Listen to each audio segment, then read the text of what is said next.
a glória porque você venceu. Eu não sei como foi o seu dia, eu sei como foi o meu. Pastor Arnaldo, planejei acordar de manhã e trabalhar, fazer um monte de coisa, mas eu não consegui. Achei que eu não conseguiria chegar aqui porque tudo que eu planejei deu errado. Mas vire para o irmão que está do seu lado e diga assim: você venceu. E não perca a oportunidade. Salmos de número 37, capítulo 5. Por gentileza, coloque para mim aí. Queridos, quantos aqui viram o banner da pregação? Quantos vieram? Então, o meu irmão, gêmeos, ele não pôde vir, porque aquele que está ali no banner, eu não sei o que aconteceu. Ele não pôde vir, então a responsabilidade ficou para mim. Salmos capítulo 37, versículo de número 5, vai dizer assim: entregue o seu caminho ao Senhor, confie nele e ele o ajudará. E a igreja comigo, no 3. 1, 2, 3. Entregue o seu caminho ao Senhor, confia nele e ele o ajudará. Pula para Mateus capítulo 19, versículo 21. Por gentileza. Jesus respondeu: se você quer ser perfeito, vá, venda todos os seus bens e dê o dinheiro aos pobres. Então você terá um tesouro no céu. Depois venha e me segue. E a igreja senta dando glória. Amém? Queridos, gostaria de compartilhar aqui algumas coisas que o papai tem falado comigo. Sou grato por estar aqui nessa campanha. E essas lágrimas que percorrem no meu rosto são lágrimas de gratidão. Porque quando Jesus ele coloca eu e você em determinadas situações e oportunidades, eu não sei com você, mas passa um filme na minha cabeça. Passa um filme, palavras que pessoas falaram, coisas que pessoas falaram que eu não iria alcançar, que eu não iria chegar. E essas lágrimas são lágrimas de gratidão. Eu não estou triste, eu estou feliz, porque o Senhor, diante de muitos, diante de uma multidão, me escolheu para poder estar aqui transmitindo um pouco daquilo que Ele tem compartilhado comigo. Mas entrando aqui na mensagem, eu gostaria de compartilhar com os irmãos a respeito da nossa vida. A nossa vida ela é dividida por algumas fases, por algumas etapas. Eu fui pesquisar aqui algumas áreas da nossa vida. A nossa vida ela é composta pela área da saúde, pela área profissional, pela área financeira, pela área de relacionamentos, relacionamento entre pai e filho, amigos, irmãos, espiritualidade, lazer e desenvolvimento pessoal. Desenvolvimento pessoal é sobre estar fazendo um curso, estar buscando alguma coisa, é crescer e evoluir. E entrando aqui em Mateus capítulo 19, o texto ao qual eu acabei de ler, esse texto ele vai falar a respeito de um jovem. Mateus capítulo 19, versículo 16, ali vai ser estabelecido um diálogo de um jovem rico com Jesus. Eu estou um pouco nervoso porque Deus está mandando eu fazer algo e eu estou assim, mas eu vou fazer. Arruma mais uma cadeira dessa daí para mim, por gentileza. Mateus capítulo 19, versículo 16 vai dizer assim: e eis que alguém, aproximando-se, lhe perguntou: mestre, que farei eu de bom para alcançar a vida eterna? Respondeu-lhe Jesus, versículo 17: por que me perguntas acerca do que é bom? Bom só existe um. Se queres, porém, entrar na vida, guarda os mandamentos. Versículo 18 diz assim: e lhes perguntou: quais? Respondeu Jesus: não matarás, não adulterarás, não furtarás, não dirás falso testemunho, honra teu pai e honra tua mãe, e amarás o teu próximo a ti mesmo. Replicou o jovem: tudo isso tenho observado, o que me falta? Entra o versículo 21, ao qual eu acabei de ler. Jesus respondeu: se queres ser perfeito, venda os seus bens, dê aos pobres, e você terá um tesouro, depois venha e me segue. Queridos, foi estabelecido um diálogo existia um desejo na vida desse jovem, assim como existe na minha vida, um desejo de conquistar coisas grandes. Mas aqui, esse jovem, ele está com o desejo de herdar o reino dos céus. Eu falei para você que era um jovem rico, era um jovem que, quando eu olho, dividindo algumas áreas da nossa vida, eu olho para esse jovem e vejo que ele está completo em tudo. Mas o Senhor destaca na sua palavra uma chave aqui, e Deus me despertou, que esse jovem, ele não estava completo em tudo. Na sua vida financeira, ele estava preso a algumas coisas. Ele estava preso aos seus bens, ele estava preso o seu dinheiro, e ele não conseguiu alcançar aquilo que Deus tinha para ele. Eu não sei você, mas o Senhor tem nos dado grandes oportunidades. Olhando para a vida desse jovem, eu pego aqui, por gentileza, me dá essa cadeira aqui. Eu vou fazer algo aqui que Deus colocou no meu coração, que você não se escandalize. Mas quando eu olho para a vida desse jovem, e o diálogo começa a ser estabelecido, eu não sei você, mas comigo no meu carro e às vezes na minha casa é assim. Eu ponho uma cadeira de frente para mim mesmo, e no meu carro eu começo a conversar com o Espírito Santo. E ao ministrar com o Espírito Santo, o Senhor falou comigo: Igor, comunica à minha igreja que eu não sou um Deus parcial, eu sou um Deus que trabalho por completo. Deus não quer fazer coisas apenas na sua vida profissional. Deus não quer fazer coisa na sua vida financeira. Deus quer trabalhar na totalidade. E eu volto a falar, Deus quer trabalhar na totalidade. Pense comigo, aqui sou eu e você, ali é Jesus. Nesse diálogo, Jesus diz: vai, vende tudo o que tens e dê aos pobres. Muda esse jovem e pense que seja você. Jesus ali naquele banco, requerendo de você: filho, filha, eu preciso que você me entregue as suas emoções. Remando, queremando, churebadaraia. Filho, eu preciso que você entregue na minha mão a sua vida profissional. Filho, eu preciso que você entregue nas minhas mãos. E eu e você estamos de frente para uma oportunidade, algo que vai mudar a nossa vida. E quando Jesus diz: vá, vende o que tens e dê aos pobres, aquele jovem, ele não consegue. E assim é comigo, assim é contigo. Muitas das vezes o Senhor está requerendo de nós algumas coisas. A palavra vai dizer no versículo de número 22, que aquele jovem, ele se entristece, pastor.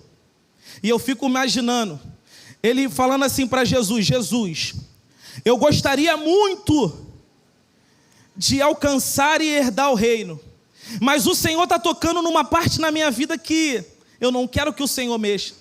Então, Jesus, desculpa, mas não dá para mim.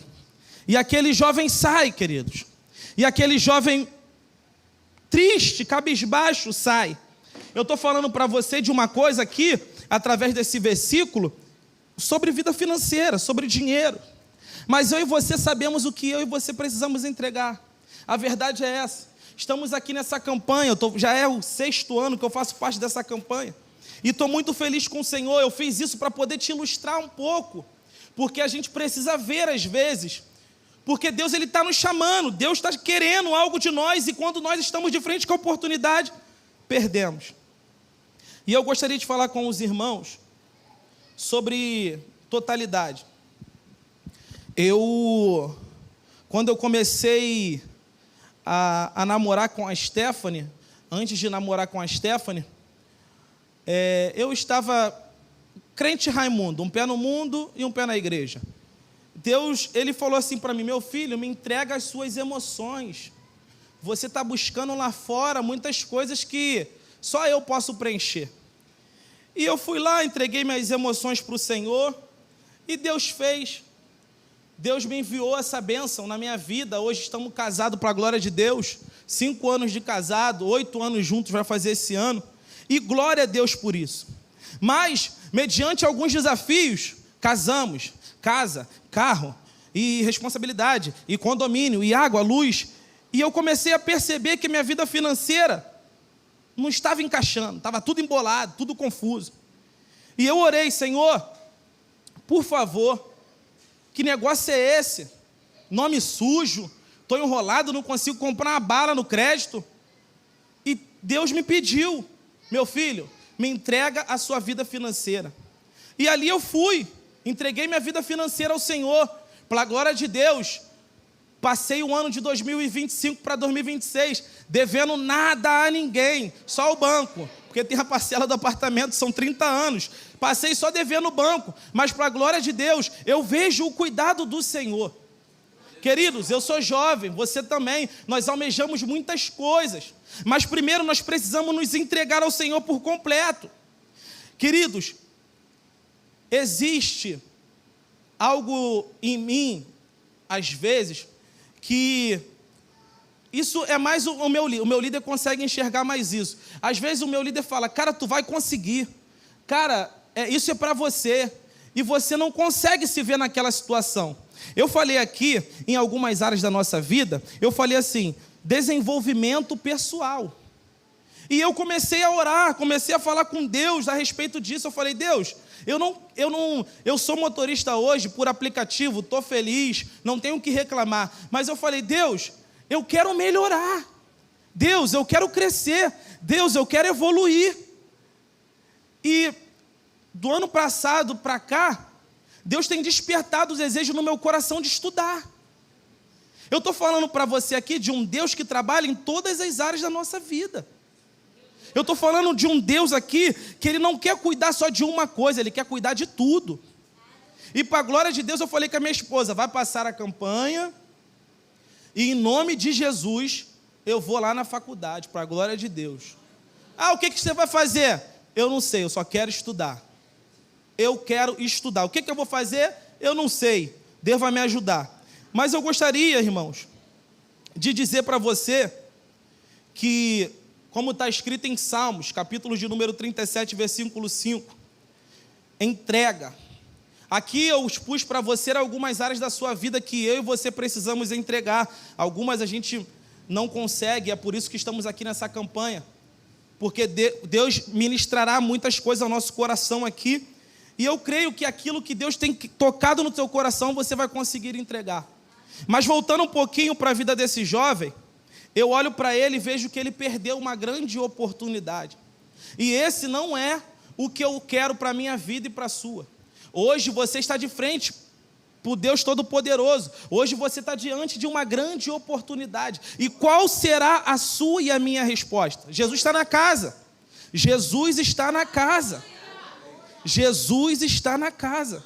E hoje Ele veio para te dar a oportunidade. Assim como Deus fez na minha vida, em algumas áreas e ainda está fazendo, eu e você precisamos entregar. Caminhando para o final dessa mensagem, eu lembro-me de Lucas capítulo 19, versículo 1 ao versículo 10, vai falar da história de Zaqueu.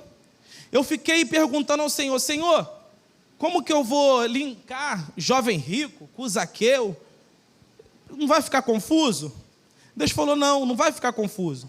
A questão aqui é que um soube aproveitar a oportunidade e o outro não soube aproveitar a oportunidade. Você conhece a história de Zaqueu? Zaqueu desejou no seu coração ver Jesus. O jovem rico desejou no coração dele herdar o reino. Você conhece a história? Zaqueu sobe.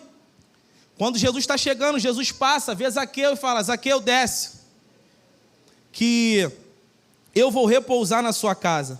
O povo começa a murmurar, porque quem era Zaqueu? Zaqueu era publicano, cobrador de imposto, homem rico, porque a palavra vai dizer que Zaqueu era um homem rico, porém ele roubava as pessoas. E Zaqueu, quando ele desce e tem um encontro com Jesus, ele não perde a oportunidade.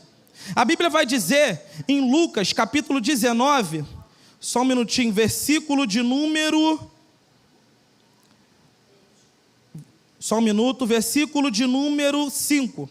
Quando Jesus chegou àquele lugar, olhando para cima, disse-lhe: Zaqueu, desce depressa, pois me convém ficar em tua casa. Ele, Zaqueu, desceu com toda a pressa e recebeu com alegria. Todos que viram isto murmuraram, dizendo que ele se hospedará com um homem pecador. Zaqueu se levantou e disse: Senhor, resolvo dar aos pobres a metade dos meus bens. E se alguma coisa tenho fraudado alguém, restituo 4 vezes mais. Queridos, eu não sei qual foi o diálogo de Zaqueu com Deus, mas uma coisa eu sei. Assim como esse jovem rico teve, Zaqueu teve um encontro com Deus. E Zaqueu, ele não perdeu a oportunidade. Versículo 19 vai dizer assim: Então Jesus lhe disse: Hoje houve salvação nesta casa, pois que também este é filho de Abraão, porque o Filho do Homem veio buscar veio buscar e salvar o perdido. Queridos, eu quero te dizer uma coisa. Aqui, eu disse para você, através do jovem rico e através de Zaqueu, 2 oportunidades. Se entristeceu com aquilo que Deus estava pedindo, se retirou, perdeu a oportunidade. Comentei com a minha esposa hoje: Stephanie, eu fico imaginando se aquele jovem rico aceitasse a proposta de Jesus. Talvez, pastor, não seria 12 discípulos, talvez seria 13. Talvez, se ele não perdesse aquela oportunidade, aquele jovem ali teria outras experiências com o Senhor. Mas, infelizmente, ele perdeu. E eu aprendo muito com esse jovem a não ficar preso às coisas dessa terra, porque existe uma recompensa maior. Eu não estou dizendo para você que eu e você temos que viver na mesmice. Eu não estou dizendo isso. Nós temos que sim almejar coisas grandes. Nós temos que sim querer cargos grandes. Mas uma coisa que eu tenho para dizer para você é: isso não pode ser maior que o meu Deus e o que o seu Deus. Nós temos que viver num equilíbrio. Zaqueu não. Zaqueu, ele aproveitou a oportunidade. Queria eu que a Bíblia tivesse aqui relatado qual foi o diálogo, mas não relatou. A Bíblia só fala que quando Jesus entrou na casa de Zaqueu, Zaqueu se levantou e disse: Eu resolvo dar aos pobres a metade dos meus bens. E se alguma coisa tenho eu roubado, eu restituo 4 vezes mais. Então, queridos, não perca a oportunidade. Caminhando para o final, eu tenho visto o cuidado de Deus na minha vida, tenho visto o cuidado de Deus na vida da minha esposa. Se puder, o Ministério de Louvor pode vir subindo, que eu vou, se o pastor me autorizar, estar orando pela campanha. Mas eu tenho visto o cuidado de Deus. E, irmãos, de verdade, uma das coisas que mais me alegra hoje em estar caminhando com Jesus é que eu me vejo, sabe, tão pequeno. Eu almejava para esse ano de 2026 algo tão pequenininho. E o Senhor falou comigo: não, eu não quero que você invista, compre outros carros, eu quero que você estude. E eu tenho visto, sabe, o cuidado de Deus, porque passa um filme na nossa cabeça. E na minha família, eu falei com a Stephanie, na minha e na sua, ninguém casou. Na dela eu não sei, mas na minha, ninguém fez uma faculdade, ninguém tem estudo, todo mundo é ensino médio ou ensino fundamental. E eu tenho visto o cuidado de Deus nessas áreas, sabe? Eu estou pregando de um Deus aqui, que Ele não é aquele Deus que fica apenas no trono. Eu estou falando de um Deus que quando você chega no teu quarto, Ele está lá, te abraça, te escuta, sabe? Eu estou falando para você de um Deus que é amoroso, que é amigo. Então, que eu e você, nesses 8 dias, nesses 5 ou 6 dias que nos restam de campanha, que eu e você não venhamos perder essa oportunidade. Como eu falei no início dessa mensagem, a área que Deus está requerendo de você, eu não sei, mas você sabe. Eu gostaria que a igreja ficasse de pé, colocasse a mão no seu coração. Nós vamos estar aqui orando agora, você que está fazendo parte dessa campanha,